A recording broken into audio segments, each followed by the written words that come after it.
नमस्कार दोस्तों, स्वागत करता हूं इस YouTube चैनल पर।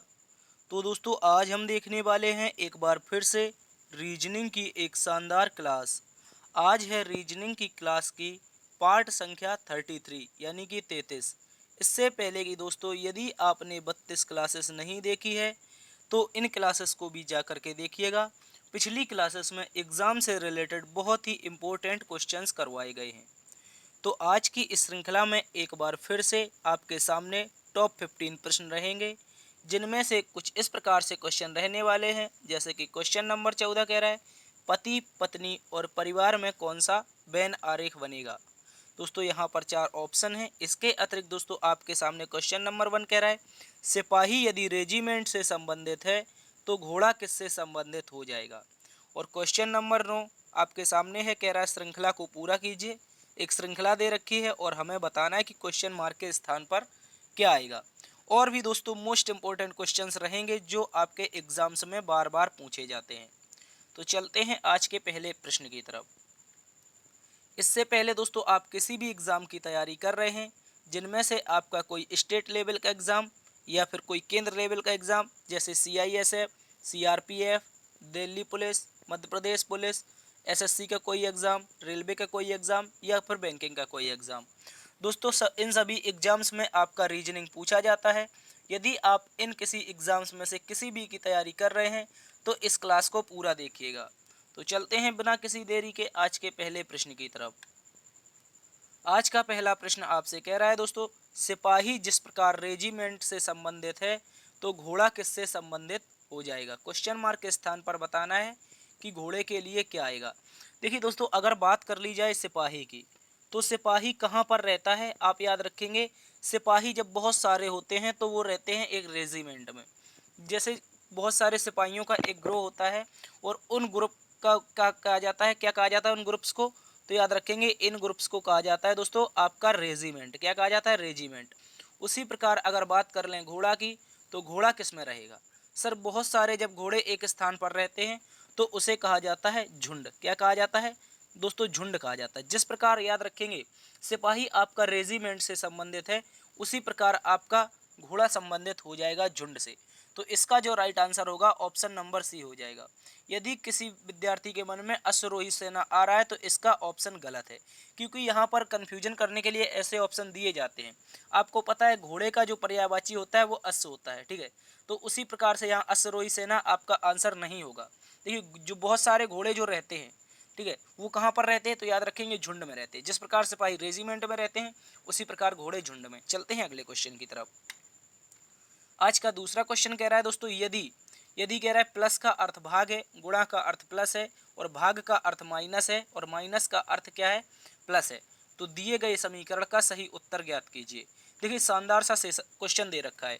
यहाँ पर क्या कह रखा है, सबसे पहले आपको इस नंबर को लिख लेना है। जो ये क्वेश्चन दे रखा है आपको इस नंबर को लिख लेना है, ठीक है। कुछ इस तरह से इस नंबर को लिखेंगे हम, 36, फिर उसके बाद 6, फिर 3, फिर 5 और फिर 3। अब दोस्तों, इसके बारे में हमें बदल कर चिन्ह लिखने हैं।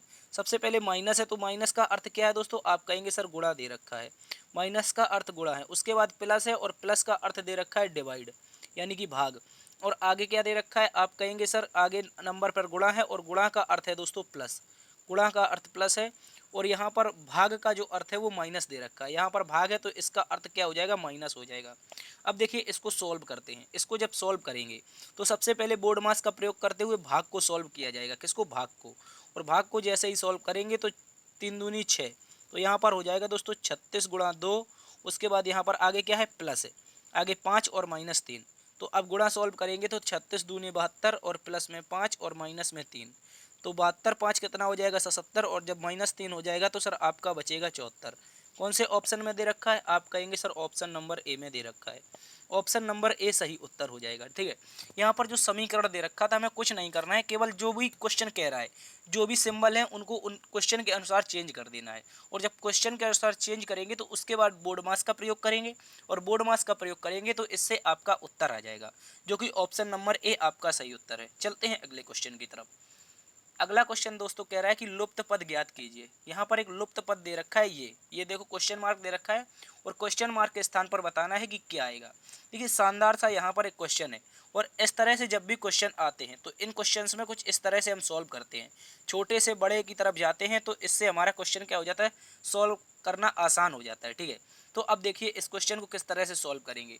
तो सबसे पहले हम कहाँ पर जाएं, छोटे नंबर पर जाएं। ठीक है, छोटे नंबर क्या है, आपका 4 है। आप कहेंगे सर 4 के बाद आया है 7, तो +3 हुआ है, आगे क्या हुआ है सर 8 हुआ है, फिर आगे क्या हुआ सर, आप कहेंगे 14 हुआ है, यहाँ पर 5 का अंतर, यहाँ पर दोस्तों 6 का अंतर, तो आगे क्या हुआ है, आप कहेंगे 29 यानी कि 29 58, और यानी कि यहाँ पर हुआ है 30 का अंतर, तो यहाँ पर कितने का अंतर है, आप कहेंगे सर 16 का अंतर है। ठीक है, तो इस तरह से कोई पेयर नहीं समझ में आ रहा है। अब देखिए ये क्या लिखा है, 4 लिखा है, तो 4 में 7 लाना है हमको 4 से 7 लाना है, तो हम करेंगे 4 गुणा में 2 और माइनस में 1 बराबर कितना हो जाएगा, 7। 4 दूनी 8 माइनस 1 7 हो जाएगा। अब 7 से लाना है 15, तो 7 गुणा में 2 और अब की बार कर देंगे +1, तो हो जाएगा 15। ठीक है, अब देखिए ये हो गया हमारा 15 और इसके बाद 15 से लाना है 29, तो अब क्या करेंगे दोस्तों, 15 गुणा 2 करेंगे, अब की बार माइनस कर देंगे, तो कितना हो जाएगा, 29 हो जाएगा। ठीक है, अब 29 से लाना है 59, तो 29 गुणा 2 करेंगे दोस्तों और अब की बार +1 कर देंगे, तो क्या हो जाएगा सर, आप कहेंगे 59 हो जाएगा। अब 59 से लाना है 117, तो 59 से 117, 59 गुणा 2 और अब की बार क्या कर देंगे, -1 कर देंगे, तो इस प्रकार से हमारा 117 आ जाएगा। और 117 से 235 लाएंगे, तो आप कहेंगे सर 117 गुणा 2, अब की बार +1 कर दीजिए और अब की बार क्या आ जाएगा, आगे आपका 235 आ जाएगा। अब देखिए यहाँ पर जो लास्ट में जो लॉजिक है, देखिए अभी हम क्या कर रहे थे, पहली बार माइनस अगली बार प्लस, पहली बार माइनस अगली बार प्लस, फिर माइनस फिर प्लस, तो अब क्या आएगा दोस्तों, आप कहेंगे देखिए सबसे पहले माइनस था, ठीक है, माइनस के बाद प्लस, फिर माइनस, फिर प्लस, फिर माइनस, फिर प्लस, अब क्या आएगा दोस्तों, आप कहेंगे सर माइनस आएगा। ठीक है, और हमें करना क्या है, 235 का गुणा 2 में करना है। 235 का गुणा जैसे ही 2 में करेंगे तो आप कहेंगे सर 235 दूना का 470, क्या हो जाएगा 470, और 470 में -1 जाएगा, तो आपका 469 सही उत्तर हो जाएगा। कौन से ऑप्शन में दे रखा है, आप कहेंगे सर ऑप्शन नंबर डी में दे रखा है। सर ऑप्शन नंबर डी में दे रखा है, क्या है आपका 469 सही उत्तर है। देखिए यदि आपको लॉजिक समझ में आया तो एक बार से थम्सअप कर दीजिए। देखो क्या दे रखा है, 4 दूने 8 -1, 7 दूने 14 +1, 15 दूने 23 -1, 29 दूने 58 +1, और यहाँ पर क्या है 59 दूनी 118 और -1, और 117 दूनी 234 +1। अब की बार 235 दूनी कितने हो जाएंगे सर, आप कहेंगे 470 और -1 कर देंगे तो 469 सही उत्तर हो जाएगा। ऑप्शन डी आपका सही उत्तर है। तो क्वेश्चन मार्क के स्थान पर हम क्या कहेंगे, 469 आएगा, क्या आएगा 469 सही उत्तर आ जाएगा। चलते हैं अगले क्वेश्चन की तरफ। अगला क्वेश्चन दोस्तों कह रहा है शब्द गाइडलाइंस के अक्षरों में ऐसे कितने जोड़े हैं जिनके मध्य उतने ही अक्षर हैं जितने की अंग्रेजी वर्णमाला में उनके मध्य होते हैं।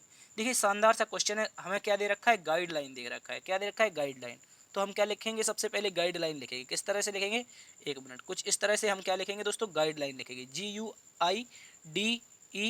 GUIDLI, उसके बाद क्या हो जाएगा, आप कहेंगे एन फिर ई फिर एस। ठीक है, गाइडलाइंस दे रखा है और हमें बताना है ऐसे कितने अक्षर युग्म हैं, ऐसे कितने अक्षर युग्म में ऐसे कितने जोड़े हैं जिनके मध्य उतने अक्षर हैं जितने अंग्रेजी वर्णमाला में होते हैं।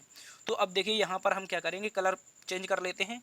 तो अब देखिए सबसे पहले हम इनको यदि नंबर दे लें तो हमें आसान हो जाएगा। ठीक है, जी होता है 7 पर, यू होता है 21 पर, आई होता है 9 पर, डी होता है 4 पर, ई होता है 5 पर, एल होता है 12 पर। ठीक है, एल 12 पर, आई फिर 9 पे हो जाएगा, फिर एन हो जाएगा सर 14 पर, और ई आपका 5 पर हो जाएगा, एस कितने पर हो जाएगा, आप कहेंगे सर 19 पर हो जाएगा। ठीक है, अब देखिए यहाँ पर 7 से हम चलना स्टार्ट करते हैं, तो 8 9, तो एक पेयर हमको मिल गया। ठीक है, एक पेयर मिल गया, आप कहेंगे सर 7 और 9 का पेयर मिल गया। अब आगे चलते हैं, 7 के बाद 8, 8 के बाद 9 10 11 12, एक और पेयर मिल गया। देखिए 7 और 12 का एक और पेयर मिल गया। ठीक है, 7 के बाद 12 तक पहुंच चुके थे, फिर आगे 13 फिर 14 है। ठीक है, तो एक और 7 के बाद पेयर मिल गया। ठीक है, 13 14 का हो गया। आगे कह रहा है 15 16 नहीं मिलेगा। अब 21 से चलेंगे, तो 21 से चलने से कोई मतलब नहीं, क्योंकि 21 से बड़ा कोई नंबर नहीं है। अब 9 से चलते हैं, इस साइड चलेंगे तो 9 से नहीं आएगा। ठीक है, और अब राइट साइड चलेंगे। ठीक है, 9 के बाद 10 11 12, तो 9 के बाद क्या हो गया, 12 हो गया। ठीक है, तो एक बार फिर से कलर चेंज कर लेते हैं, 9 12 का एक पेयर मिल चुका है। ठीक है, अब 12 के बाद कहाँ आएंगे, 13 फिर 14, फिर 9 के बाद दोस्तों एक 14 का भी पेयर मिल चुका है। आगे कहेगा 14 के बाद 15 16 नहीं आएगा। अब 4 से पकड़ते, तो 4 से 5 एक पेयर यहीं पर मिल गया। ठीक है दोस्तों, 4 से 5 का पेयर एक मिल चुका है, इसको आप लोग देख लीजिएगा। 4 से 5 का एक पेयर मिल गया। इस साइड चलेंगे 5 6 7। ठीक है, 5 6 7, तो इस प्रकार से एक और पेयर मिल रहा है, 5 6 7, 4 7 का एक और मिल रहा है दोस्तों। कौन सा मिल रहा है? आप कहेंगे सर 4 और 7 का एक और मिल रहा है। देखिए यहाँ पर 4 5 का मिला था, अब 4 7 का मिल गया। अब 4 से चलते 5 के बाद 6 7 8 9 10, तो कोई पेयर नहीं मिल रहा। अब देखिए इन पेयर को हम गिन लेते हैं, क्या ऑप्शन के अनुसार इतने पेयर मिल रहे हैं? आप कहेंगे सर 6 पेयर तो मिल चुके हैं। कितने मिल चुके हैं? 6 मिल चुके हैं, क्योंकि आप देखेंगे सर यहाँ पर 6 नहीं, यहाँ पर 7 पेयर मिले हैं। कितने पेयर मिले हैं? तो सर 7 पेयर मिले हैं, लेकिन ऑप्शन में क्या किसी में 7 दे रखा है? आप कहेंगे सर ऑप्शन में किसी में भी 7 नहीं है, ठीक है। तो इस प्रकार से ऑप्शन सी सही कह सकते हैं। क्यों कह सकते हैं? क्योंकि दोस्तों 6, क्योंकि 6 जो है यहाँ पर मिल चुके हैं और एक्स्ट्रा आपके साथ है, ठीक है। तो 6 ऑप्शन के अनुसार 6 सही हो सकता है, ठीक है। या फिर यहाँ पर दिया होता है 6 से अधिक, लेकिन इसको एक बार और आगे देखते हैं। तो अभी हमने 4 तक सॉल्व किया है, 5 से चलते हैं। 5 से एक बार फिर से काउंट करते हैं, कलर चेंज कर लेते हैं, रेड कलर, ठीक है। तो 5 से चले 6 7 8 9 10 नहीं आ रहा है, ठीक है। यहाँ पर चले 8, सॉरी 6 7 8 9 नहीं आ रहा है, ठीक है। अब 12 से चलते हैं, 12 के बाद 13 14। आप कहेंगे सर 12 और 14 का भी एक पेयर मिल गया, ठीक है। उसके बाद 14 15 16 नहीं होगा, ठीक है। 13 14 15 16 17 नहीं होगा, ठीक है। अब 9 से चलते हैं, 9 के बाद 10 11 12 नहीं हो रहा है, ठीक है। 10 11 12 13 14 15 नहीं हो रहा है सर, ठीक है। अब 14 से चलते 15 16, 14 से 15 16 नहीं मिल रहा है। 14 के बाद 15 16 17 18 19 20, 15 16 17 18 19 20, ठीक है। ये पेयर भी नहीं मिल रहा है। तो इस प्रकार से हम कहेंगे सर ये भी पेयर हमको नहीं मिला। अब देखिए 5 से चलते एक बार फिर से, 5 के बाद 6 नहीं मिल रहा है, 6 है 7 है 8 है 9 है 10 11 12 13। तो इस प्रकार से जो पेयर मिले सर, हम कहेंगे सर कितने पेयर मिले? आप कहेंगे 7 9 का एक पेयर हो गया, ठीक है। 4 5 का 2 पेयर हो गया। उसके बाद आप कहेंगे सर 7 से तो हमें 3 मिले थे। कितने मिले थे? 7 से 3, तो 3 और हो गए, ठीक है। और आगे क्या होगा? आगे आपका हो गया एक आपका 9 से 12 पर, एक 9 से 14 पर। तो इस प्रकार से हमें टोटल 8 पेयर मिल रहे हैं, लेकिन ऑप्शन हमें 6 तक ही है, तो 6 आंसर लगा सकते हैं, ठीक है। लेकिन रियल में जो यहाँ पर पेयर है, गाइडलाइंस के बीच कितने पेयर हैं? तो आप कहेंगे सर 8 पेयर हैं। इंपॉर्टेंट क्वेश्चन है, इसको याद रखेंगे, ऐसा क्वेश्चन आपसे पूछे जाने की संभावना है। चलते हैं अगले क्वेश्चन की तरफ। अगला क्वेश्चन दोस्तों कह रहा है, यदि एक निश्चित कूट भाषा में फायर को QHOE लिखा जाता है तथा मूव को ZMWE लिखा जाता है, तो इसी नियम को अपनाकर ओवर को क्या लिखेंगे? देखिए कूट भाषा का शानदार सा क्वेश्चन है। तो सबसे पहले क्या लिखा है सर? फायर लिखा है, FIRE। और फायर को इन्होंने लिखा क्या है? देखिए इसको थोड़ा साइड में लिख लेते हैं। फायर, इन्होंने फायर को क्या लिखा? ये पुष्पा वाला फायर नहीं है, ठीक है, ये क्वेश्चन वाला फायर है। तो फायर को इनके द्वारा, क्वेश्चन के द्वारा लिखा गया है क्यू के बाद क्या लिखा गया? एच लिखा गया, और आर के पहले क्या लिखा गया? ओ लिखा गया है, और ई को क्या लिखा गया सर? ई ही लिखा गया है, ठीक है। उसके बाद अब दूसरा नंबर देखिए क्या दे रखा है हमको? मूव दे रखा है, MOVE। क्या दे रखा है दोस्तों? MOVE दे रखा है। और MOVE को इन्होंने क्या लिखा है? तो आप कहेंगे सर MOVE को इन्होंने लिखा है यहाँ पर जेड, सबसे पहले जेड, फिर एम, फिर डब्लू, फिर क्या लिखा है? ई लिखा है, ठीक है। ई को ई लिखा है, ठीक है। वी को डब्लू लिखा है, ओ को एम लिखा है, एम को जेड लिखा है, ठीक है। अब देखिए यहाँ पर जो पेयर चल रहे हैं, आप कहेंगे सर हमें कुछ समझ में नहीं आ रहा है। देखिए ये 6 पर, ये 17 पर, 11 का अंतर, ये 9 पर, ये 8 पर 1 का अंतर, ये 18 पर, ये 15 पर 3 का अंतर, और यहाँ पर ई को ई लिख दिया। तो देखिए जब भी इस तरह का क्वेश्चन आए तो आपको कुछ भी नहीं करना है। क्यों कुछ नहीं करना है? क्योंकि इनका जो पेयर है इससे बना है, इसका जो पेयर है इससे बना है। अब इन्हीं के नंबर देखिए, यहाँ पर ओ दे रखा है, ओ दे रखा है, वी दे रखा है, यहाँ पर भी कहीं पर वी दे रखा होगा, देखिए वी दे रखा है, ई दे रखा है, सब यहाँ पर भी ई है, यहाँ पर भी है, और आर दे रखा है, आर दे रखा है। तो इस तरह से इनके कोड क्या बनेंगे? अब देखिए हम इसको समझते हैं। किसको हमें लिखना, किसको है सर? आप कहेंगे सर ओवर को लिखना है। किसको लिखना है? OVER को, OVER को लिखना है।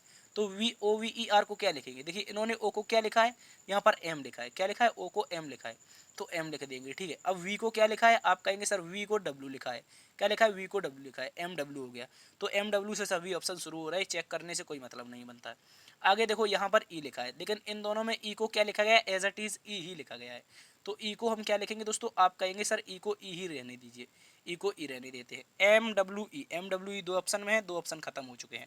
अब कह रहा है आर, आर को दोस्तों क्या लिखा गया है? आप कहेंगे सर ये रहा आर, और आर को लिखा है इन्होंने ओ, तो MWEO ऑप्शन नंबर बी सही है, ठीक है। जो कुछ नहीं करना था, जो भी कूट भाषा में यहाँ पर कूट भाषा दी गई थी उसी से छांटकर हमें ओवर का कोड निकालना था, ठीक है, ठीक है। इसको याद रखेंगे। तो इस प्रकार से हमारा कोड बनेगा MWEO। इंपॉर्टेंट क्वेश्चन है, अच्छे से याद रखेंगे। चलते हैं अगले क्वेश्चन की तरफ।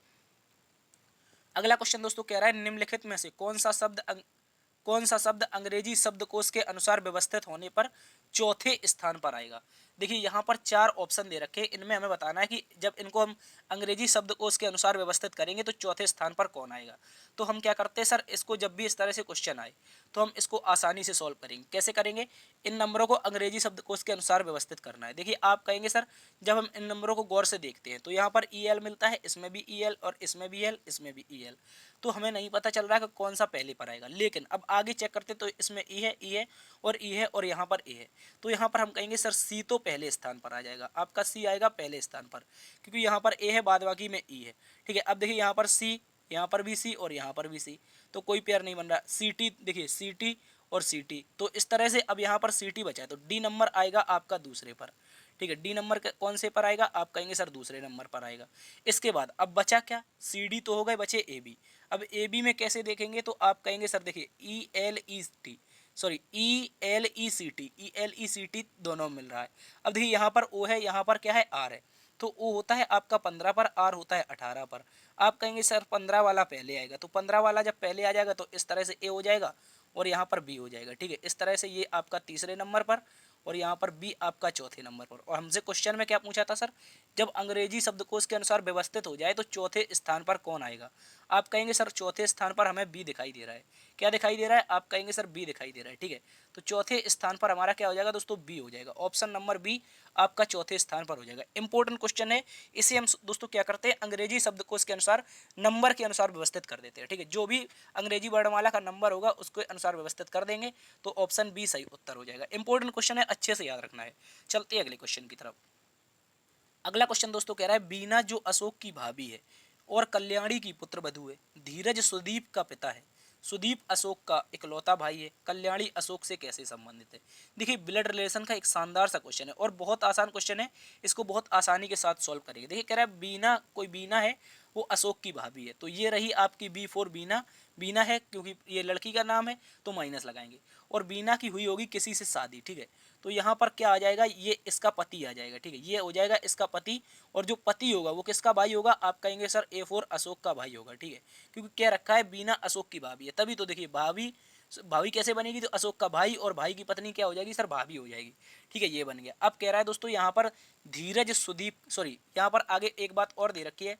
बात क्या दे रखी है, इसको हम लोग अच्छे से देखेंगे। आगे दोस्तों एक बात कह रखी, बात क्या कह रखी है, इसने कहा कल्याणी की पुत्र वधू है। कल्याणी की पुत्र वधू कौन है, यहाँ पर और आया है, और जब भी हमने बताया था दोस्तों और आता है तो किसके लिए आता है, और सेकंड वाले के लिए आता है। किसके लिए, सेकंड वाले के, जो दूसरे स्थान पर आएगा उसके लिए आएगा। तो इस प्रकार से जब और आया है तो सेकंड स्थान पर यहाँ पर कौन है, तो फर्स्ट पर अशोक और सेकंड पर हो जाएगी बीना। तो बीना किसकी पुत्र वधू है सर, कल्याणी की। के फोर कल्याणी बना देंगे, थोड़ा इसको नीचे बना लेते हैं। ठीक है, ये फिगर जो है ये रही बीना, और बीना का एक क्या होगा दोस्तों, पति होगा, इनकी शादी हो जाएगी, तो ये हो गया पति, और इसका जो भाई होगा, इसका भाई हो जाएगा अशोक। अशोक के लिए प्लस लगाएंगे। अब दोस्तों जो बीना है ये किसकी पुत्र वधू है, आप कहेंगे के फोर कल्याणी, क्योंकि क्वेश्चन में क्या रखा है, और कल्याणी की पुत्र वधू है। ठीक है, ये हो गई कल्याणी की पुत्र वधू। कल्याणी के लिए माइनस क्यों लगाएंगे, क्योंकि कल्याणी एक लेडीज नाम है। ठीक है, आगे देखिए कह रहा है धीरज सुदीप का पिता है। धीरज दोस्तों कोई धीरज है, वो सुदीप का पिता है। सुदीप अशोक का इकलौता भाई है। सुदीप दोस्तों क्या है, अशोक का इकलौता भाई है। तो ये रहा आपका अशोक, अशोक का इकलौता भाई कौन हो जाएगा, आप कहेंगे सर एस फोर सुदीप हो जाएगा। और अभी कह रखा था आगे सुदीप का जो पिता है वो कौन है, आप कहेंगे सर पिता बनाएंगे तो माता से तो शादी करानी पड़ेगी, तो ये रहे धीरज। डी फोर धीरज क्या हो जाएंगे, आपके पिता हो जाएंगे एस फोर सुदीप के। ये हो गए एस फोर सुदीप के पिता। ठीक है, अब देखिए अब आगे भी क्या रखा है, अशोक सुदीप का इकलौता भाई है। ठीक है, ये रहा अशोक, और अशोक सुदीप का भाई हो चुका है। ठीक है, सॉरी सुदीप अशोक का भाई है, तो सुदीप अशोक का भाई है, आप कहेंगे ये रहा अशोक, और अशोक का भाई कौन हो गया, सुदीप हो गया। ठीक है, इसको आप लोग अच्छे से याद रखेंगे। अब आगे देखिए क्वेश्चन में क्या पूछा, क्वेश्चन में पूछा कल्याणी अशोक से कैसे संबंधित है। देखिए आपका अशोक कहाँ पर है, आप कहेंगे सर अशोक ये रहा, और ये रही कल्याणी। ठीक है, और कल्याणी का क्या कहेगी, कल्याणी कहेगी ये मेरे भाई है, और मेरे भाई की माता है तो मेरी भी माता है। ठीक है, तो इस तरह से क्या होगा सर, इस तरह से आंसर हो जाएगा माता। क्या हो जाएगा, माता। उम्मीद करता हूँ आपको समझ में आया होगा। बहुत शानदार सा क्वेश्चन है। देखिए क्या कह रहा था, बीना जो अशोक की भाभी है, देखिए अशोक की भाभी बीना बना दी, और कल्याणी की पुत्र वधू हो गई, कल्याणी की पुत्र वधू हो गई। अब क्या कह रहा है दोस्तों, अब हमसे कह रहा है कि धीरज सुदीप के पिता हैं, तो ये रहे सुदीप, और सुदीप के पिता हो गए धीरज। आगे कह रहा है सुदीप अशोक का इकलौता भाई है, अशोक का इकलौता भाई हो गया सुदीप। ठीक है, और कह रहा है कल्याणी अशोक से, तो अशोक कहेगा मेरी माता है, तो इस प्रकार से हमारा माता क्या हो जाएगा सही उत्तर। ऑप्शन नंबर बी आपका सही उत्तर है। शानदार सा क्वेश्चन है। चलते हैं अगले क्वेश्चन की तरफ। अगला क्वेश्चन दोस्तों कह रहा है दी गई आकृति में कुल कितने त्रिभुज स्थित हैं। ये भी एक शानदार सा क्वेश्चन है। आपको अब नजर नहीं हटानी, क्योंकि जब भी आकृति गिनने से संबंधित क्वेश्चन आए तो नजर तो बिल्कुल हटानी ही नहीं। यदि नजर हटी दुर्घटना घटी। आपको समझ में नहीं आएगा कैसे आया, ठीक है। तो अब हमने आपको कई बार बताया है, पिछली क्लासेस में निरंतर बताते आ रहे हैं, जब भी इस तरह की आकृति मिलेगी तो क्या करेंगे, नंबर दे देंगे। क्या करेंगे, नंबर दे देंगे और हाईएस्ट नंबर का मल्टीप्लाई 2 कर देंगे, ठीक है। तो अब क्या क्या आ जाएगा, 8 आ जाएगा। अब देखिए यहाँ पर इस प्रकार की जो आकृति है कहाँ पर है, हालांकि थोड़ी तिरछी आकृति है, लेकिन ये आकृति आपको दिखाई देगी। कौन सी आकृति, आप कहेंगे सर ये आकृति। ये आकृति चारों कोनों को काट रही है, यानी विकर्ण काट रही है, और क्या है, एक आपका यहाँ पर चतुर्भुज है। उसी प्रकार से हम जस्ट विपरीत देखते हैं। क्या देखते हैं दोस्तों, जस्ट विपरीत। तो जस्ट विपरीत भी हमें वही आकृति दिखाई दे रही है। तो इस प्रकार से हम कहेंगे सर गिनने का कोई औचित्य नहीं बनता। क्यों नहीं बनता, क्योंकि हमने आपको गिनवा दिया अभी, ठीक है। यहाँ पर 8 और सर यहाँ पर भी 8, ठीक है। अब कितने बचे, आपको हमने एक बार और आकृति बताई थी कि जब भी इस तरह की आकृति आए तो सर कितने मिलेंगे, 3 मिलेंगे। वो कैसे, यहाँ पर 1 यहाँ पर 2, इन दोनों को क्या कर देना, जोड़ देना है, 3 मिल गए, ठीक है।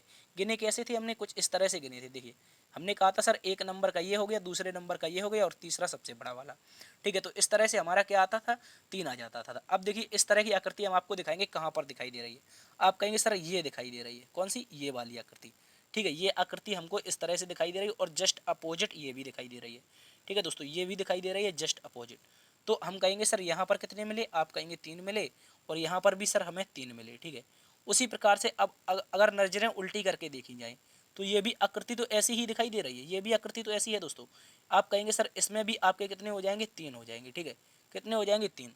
अब देखिए यहाँ पर थोड़ा काउंट कर लेते हैं। काउंट कैसे कर लेते हैं, तो 8 और 8 कितने हो गए सर, आप कहेंगे 16 हो गए, और 3 3 3 बार है तो 3 का 9 हो गया, तो कितने मिल गए, 25 मिल गए। अब देखिए यहाँ पर हमें गिनना है, अभी रुकना नहीं है, अभी और गिनना है। कैसे गिनना है, तो अभी देखिएगा आप लोग। देखो दोस्तों अगर हम देखें इसको, तो अब हम पेन का कलर रेड कर रहे हैं और आपको नज़र यहीं रखनी है। देखिए ये त्रिभुज क्या अभी तक हमने गिना था, सॉरी यहाँ पर काला कलर कर लेते हैं, तब आपको सही से समझ में आ जाएगा।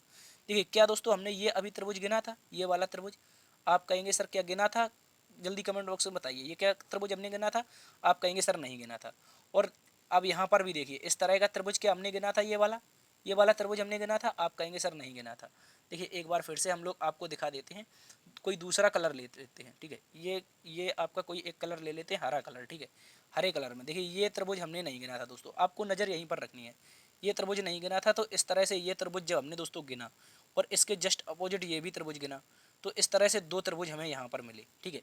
अब और त्रिभुज कहाँ पर मिल रहे हैं, आप कहेंगे सर मिल रहे हैं, कौन कौन से मिल रहे हैं। एक बार से फिर कलर चेंज कर लेते हैं और कलर इस समय कर लेते हैं हम कुछ, कौन सा, रेड, सॉरी रेड नहीं, येलो कर लेते हैं, ठीक है, येलो कर लेते हैं। तो अब देखिए आप लोग, ये त्रिभुज हमने नहीं गिना था दोस्तों, जब इन दोनों को मिलाया तो ये त्रिभुज नहीं गिना था, ठीक है। ये नहीं गिना था, और जस्ट अपोजिट इस तरह से ये भी नहीं गिना था। तो आप कहेंगे सर 2 और मिल गए, एक ये मिला और एक ये मिला, ठीक है। तो इस तरह से 2 1 3 1 4, ठीक है। ये 4 त्रिभुज हमने और जोड़ने हैं, तो 4 त्रिभुज और जोड़ देंगे तो कितने हो जाएंगे सर, 29 हो जाएंगे। और अब आपको कमेंट बॉक्स में छाप के बताना है कि 29 के अतिरिक्त आपको कोई त्रिभुज दिखाई दे रहा है। यदि दिखाई दे रहा है तो आप हमें ज़रूर बताइएगा। हमारा जो उत्तर होगा वो सही आ जाएगा 29। क्या आ जाएगा दोस्तों, 29 आपका सही उत्तर है। शानदार सा क्वेश्चन है, इसको याद रखना है, एग्जाम में पूछा जा सकता है। चलते हैं अगले क्वेश्चन की तरफ। अगला क्वेश्चन कह रहा है दोस्तों, एक श्रृंखला को पूरा कीजिए। यहाँ पर एक श्रृंखला दे रखी है और इस श्रृंखला को क्या करना है, हमको पूरा करना है, ठीक है। क्या आया है यहाँ पर, क्वेश्चन मार्क के स्थान पर बताना है क्या आएगा। ठीक है, जब भी इस तरह की श्रृंखला दे रखी हो तो हमें क्या करना है, हमें हमेशा छोटे नंबर से बड़े की ओर चलना है। कहाँ से कहाँ चलना है, छोटे से बड़े की ओर। अब देखिए छोटे से बड़े की ओर कैसे चलेंगे, आप कहेंगे सर यहाँ पर लिखा है 240, उसके बाद है क्वेश्चन मार्क, फिर है 120, फिर क्या है, आप कहेंगे सर 40 है, ठीक है। और उसके बाद क्या है, 10 है, और आगे क्या है, 5 है, सॉरी 2 है, ठीक है। कितना है, 2। अब देखिए यहाँ पर जो क्रम चल रहा है, क्रम क्या चल रहा है, आप कहेंगे सर देखिए यहाँ पर मल्टीप्लाई 5 है, आगे कितना है सर, आप कहेंगे मल्टीप्लाई 4 है। आप आगे देखेंगे तो सर कहेंगे मल्टीप्लाई कितना है, 3 है। और आगे देखेंगे तो सर कहेंगे मल्टीप्लाई 2 है। और आगे देखेंगे सर मल्टीप्लाई 1 है। तो इस प्रकार से अब देखिए यहाँ पर 10, सॉरी 2, 2 पंचे 10, 10 चौके 40, 40 दिया 120, 120 दूनी 240। तो क्वेश्चन मार्क के स्थान पर क्या आएगा, आप कहेंगे सर 240 आएगा। और 240 का मल्टीप्लाई 1 करेंगे तो फिर भी 240 आ जाएगा, ठीक है। ये जो क्रम बन रहा है, ये जो क्रम बन रहा है, पहले multiply 5, multiply 4, multiply 3, multiply 2, multiply 1, ठीक है। इस प्रकार से हमारा जो सही उत्तर होगा सर 240 होना चाहिए। सर कितना होना चाहिए? 240 होना चाहिए, लेकिन ऑप्शन रिपीटेड है। ठीक है, ये लग रहा है क्वेश्चन नंबर 8 के ऑप्शन रिपीट हो गए हैं। ठीक है, तो इस प्रकार से जो सही उत्तर होगा दोस्तों 240 हो जाएगा। ठीक है, माफ़ी चाहेंगे, ये ऑप्शन आपके रिपीट हो चुके हैं। ठीक है, चलते हैं अगले क्वेश्चन की तरफ। अगला क्वेश्चन दोस्तों कह रहा है दिए गए प्रश्न के विकल्पों को तार्किक क्रम में व्यवस्थित कीजिए। यहाँ पर 4 विकल्प दे रखे हैं, इनको क्या करना है दोस्तों? हमें तार्किक क्रम में व्यवस्थित करना है। और शानदार सा क्वेश्चन है, इस तरह का जब भी क्वेश्चन आए तो बहुत आसानी से सॉल्व करेंगे। कैसे करेंगे? देखिए हमें पता है, देखिए यहाँ पर क्या है? शब्द है, अक्षर है, वाक्य है और क्या है? अध्याय है। तो जब भी इस तरह का दोस्तों क्वेश्चन आ जाए तो किस तरह से इसको सॉल्व करते हैं, इसको देखिएगा। हमें पता है दोस्तों, जब बहुत सारे अक्षर मिलते हैं, क्या मिलते हैं? ये रहा आ, ये क्या है दोस्तों? अक्षर हैं। और जब ये मिल जाएंगे, जैसे देखिए यहाँ पर आगे का भी होता है, तो जब ये दोनों मिल जाएंगे तो क्या बनेगा? ये बना अक। और अक क्या है दोस्तों? आप कहेंगे अक एक शब्द है। क्या है दोस्तों? अक एक शब्द है। ठीक है, ये हो गया अक एक शब्द। ठीक है, तो सबसे पहले क्या आया? आप कहेंगे सर देखिए समझाने के लिए था, सबसे पहले आएगा फर्स्ट स्थान पर आपका अक्षर। ठीक है, अक्षर आएगा। क्या आएगा? अक्षर। और अक्षर में क्या होता है दोस्तों? अक्षर के बाद क्या बनता है? आप कहेंगे सर शब्द बनता है। क्या बनता है दोस्तों? शब्द बनता है। तो शब्द कौन से स्थान पर आ जाएगा? आपका दूसरा नंबर पर आ जाएगा। ठीक है, दूसरा नंबर पर आ जाएगा। अब ठीक है, दूसरे नंबर पर आ जाएगा। लेकिन अब हमें यहाँ पर करना क्या है? आगे तीसरे नंबर पर क्या आएगा? शब्द से क्या बनता है? वाक्य बनता है। क्या बनता है सर? वाक्य बनता है। ठीक है, वाक्य बनता है। तो ये कितने पर आएगा? 3 नंबर पर आएगा। ठीक है, इस तरह से। और चौथे नंबर पर क्या आएगा? आपका बचा अध्याय। जब बहुत सारे वाक्य बनते हैं तो क्या बनता है? अध्याय बनता है। ठीक है, अध्याय बनता है। अब देखिए हमें क्रम देखना है, कौन सा क्रम बना? तो सबसे पहले क्या आया? आप कहेंगे सर सबसे पहले आया यहाँ पर ऑप्शन नंबर बी। तो क्या आया? ऑप्शन नंबर बी आया। फिर क्या आया सर? शब्द आया। शब्द मतलब ऑप्शन नंबर ए आया। ठीक है, उसके बाद क्या आया सर? आप कहेंगे वाक्य, यानी कि ऑप्शन नंबर सी आया। ठीक है, उसके बाद क्या आया? ऑप्शन नंबर डी आया। तो डी का मतलब होता है 4। 4 पर कौन है? आप कहेंगे सर ये 2 ऑप्शन नहीं है, 4 पर 2 ऑप्शन मिल रहे हैं। और इसके बाद क्या है? बी। बी का मतलब क्या होता है सर? आप कहेंगे 2। तो 2 से शुरुआत 4 से अंत, 2 से शुरुआत 4 से अंत केवल ऑप्शन नंबर 1 में है। केवल ऑप्शन नंबर 1 में 2 से शुरुआत और 4 से अंत है। शानदार सा क्वेश्चन है, इसको याद रखेंगे। सबसे पहले आपका अक्षर आएगा जो कि बी में यानी 2 पर है। उसके बाद शब्द आएगा 1 पर, उसके बाद वाक्य आएगा 3 पर और 4 पर अध्याय आ जाएगा। चलते हैं अगले क्वेश्चन की तरफ, इसको आप लोग अच्छे से याद रखेंगे। अगला क्वेश्चन दोस्तों कह रहा है दिए गए पासों में एक के विपरीत क्या आएगा। यहाँ पर 2 पासे आपको दे रखे हैं और हमें बताना है कि एक के अपोजिट क्या आएगा। शानदार सा क्वेश्चन है। देखिए इस तरह का क्वेश्चन जब भी आता है तो हमें क्या करना है? जब भी 2 पासे दिए हों और 2 पासों में हमें क्या करना होता है दोस्तों? हमें कॉमन नंबर ढूंढना होता है। क्या करना होता है? जब भी कॉमन नंबर मिल जाए तो कॉमन नंबर पकड़ के हम क्या कर देते हैं? या तो क्लॉकवाइज या तो एंटी क्लॉकवाइज। तो कॉमन नंबर हमें दोस्तों दिखाई दे रहा है 6। क्या दे रहा है? 6। तो 6 के अपोजिट 6 रखा और इस तरह से हम चलाएंगे। अब इसको क्लॉकवाइज, क्या चलाएंगे? क्लॉकवाइज। तो क्लॉकवाइज चलाया तो 6 के बाद क्या आया सर? 2 आया। उसके बाद क्या आया? आप कहेंगे सर यहाँ पर 1 आया। क्या आया? 1 आया। ठीक है, तो 2 के अपोजिट हो गया 1। आगे क्लॉकवाइज यहाँ पर चलेंगे और यहाँ पर भी क्लॉकवाइज चलेंगे। तो 2 के बाद क्या था? आपका 3 आ जाएगा। ठीक है, और यहाँ पर आ जाएगा 3 के अपोजिट में 5। ठीक है, और हमें पता है कि एक पासा में कितनी फलक होती हैं? आप कहेंगे सर 6 फलक होती हैं। कितनी? 6 फलक। और जब 6 फलक होती हैं तो नंबर तो 1 से शुरुआत ही होगी ना। तो 6 फलक हैं तो एक कहाँ यहाँ पर हो चुका है? 1 हो गया, 2 हो गया, 3 हो गया, 5 हो गया, 6 हो गया। तो बचा कौन? आप कहेंगे सर बचा है एक नंबर जिसका नाम है 4। क्या बचा है? 4। तो 6 के अपोजिट हो जाएगा 4 और 2 के अपोजिट हो जाएगा 1 और 3 के अपोजिट हो जाएगा 5। क्वेश्चन में क्या पूछा है? 1 के विपरीत क्या आएगा? तो 1 के विपरीत सर 2 आएगा। क्या आएगा? 2। इस प्रकार से सर हम कहेंगे ऑप्शन नंबर ए सही उत्तर है। ठीक है, जब भी डाइस का ऐसा क्वेश्चन आ जाए तो क्या करना है दोस्तों? हमें कुछ नहीं करना है। हमें जब कोई कॉमन नंबर दिया हो, कॉमन नंबर को पकड़ के क्लॉकवाइज या एंटी क्लॉकवाइज घुमा देंगे तो हमारा सही उत्तर आ जाएगा। चलते हैं अगले क्वेश्चन की तरफ। अगला क्वेश्चन दोस्तों कह रहा है कि 2:30 बजे घड़ी की मध्य दोनों सुइयों के बीच न्यूनतम कोण क्या होगा। तो हमें क्या बताना है? इस बार हमें स्मॉल कोण बताना है, यानी कि जो छोटा कोण होगा वो कौन सा कोण होगा। ठीक है, तो कह रहा है 2:30। तो हमने बताया था जब भी हमें क्या निकालना हो सर? कोण निकालना हो। क्या निकालना हो? कोण निकालना है। ठीक है, कोण निकालना है तो क्या करेंगे? कोण निकालने के लिए एक फॉर्मूला होता है आपका 60H डिफरेंस 11m/2। ठीक है, ये होता है। एच का मतलब होता है आवर। तो 60 गुणा में 2 क्या हो गया? घंटे हो गया। आगे क्या है आपका? सॉरी, यहाँ पर आपका डिफरेंस लेना है। क्या लेना है? डिफरेंस लेना है। और डिफरेंस लेंगे तो 11 का मल्टीप्लाई 30 में होगा। डिवाइडेड बाई क्या कर देंगे? आप कहेंगे सर 2 कर दीजिए। ठीक है, उसके बाद अब देखिए यहाँ पर क्या दे रखा है? 6 दूनी 12, 120 हो गया। ठीक है, ठीक है, 120 के बाद सर यहाँ पर क्या आएगा? आप कहेंगे 11 त्रिया का 33 यानी 330। और 120 330 में अंतर कितने का आएगा? आप कहेंगे सर 120 में से गया 330, बचा आपका 220। क्या बचा सर? 220 बचा। ठीक है, 220 बच रहा है ना 220, सॉरी 210 बच रहा है। ठीक है, क्या बचेगा 210, और डिवाइड कर देंगे 2 तो बचेगा सर 105। क्या बचेगा 105 डिग्री। और 105 डिग्री कौन से ऑप्शन में, आप कहेंगे सर ऑप्शन नंबर ए आपका सही उत्तर है। कैसे है सर, हमसे तो पूछा था न्यूनतम कोण, न्यूनतम कोण कहाँ है ये सर, देखिए न्यूनतम कोण ही होता है। कैसे होता है तो अब हमें बताना है। देखिए आपको पता है घड़ी कैसी होती है, एक सर्कल टाइप पे, और सर्कल सर्कल को जब हम देखते हैं तो ये कितने डिग्री का होता है, ये होता है 360 डिग्री का। और 360 डिग्री में हम क्या कर देंगे, दिया हुआ कोण घटा देंगे, कितना बचा 105। ठीक है, तो अब यहाँ पर जो कोण आएगा वो आएगा आपका 255, और 255 कोण कैसा है, बड़ा है, 105 की तुलना में बड़ा है। और क्या पूछा था, छोटा, यानी न्यूनतम पूछा था, तो ऑप्शन ए 105 आपका सही उत्तर हो जाएगा। यदि यहाँ पर बड़ा कोण पूछता तो 255 डिग्री, छोटा पूछा है तो 105 डिग्री। एक शानदार सा क्वेश्चन था, इसको आप लोग अच्छे से याद रखेंगे, और ये फॉर्मूला जरूर याद रखना है, इस फॉर्मूले से बहुत कुछ आसान हो जाता है। ठीक है, चलते हैं अगले क्वेश्चन की तरफ।